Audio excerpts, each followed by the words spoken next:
Okay, let's talk about excluded values. So if I took x plus 1 and set it equal to 0, x would equal -1. If I took x minus 1 and I set it equal to 0, x would equal +1. And notice that this is the same. Underneath this, please write x plus 1 and x minus 1. That's what it factors into.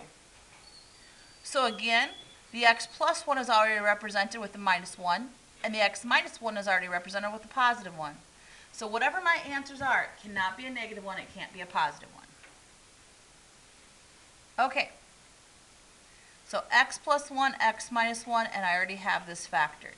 The left hand, the very first term here, is missing an x minus 1. So attach an x minus 1 to the first term. Remember, whatever you attach to the bottom, you must also attach to the top. The x minus 1 is missing an x plus 1. Again, whatever you do to the denominator, attach it to the top. Now, the very far right-hand term already has an x plus 1 and an x minus 1. You don't have to attach anything. Since the denominators are the same and we're working with a rational equation, we get to cancel out the denominators. And I'm going to write what we see. 2 times x minus 1 plus x times x plus 1 equals 2. Distribute the 2 and distribute the x. 2x minus 2 plus x squared plus x equals 2. I'm going to combine like terms on the left and move the 2 over. So there's only one x squared.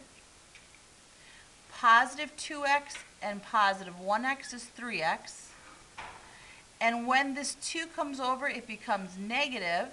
So -2 and -2 is -4.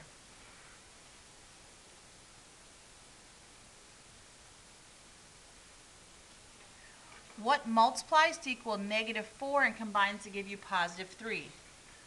X plus 4 and x minus 1. Don't worry about bottoms up since the leading coefficient is 1. What makes the first factor equal to 0?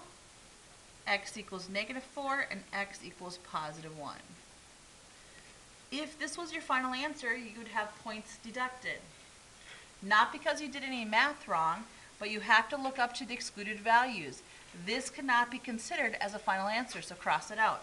It's called an extraneous solution or excluded value. So only one answer of x equals -4.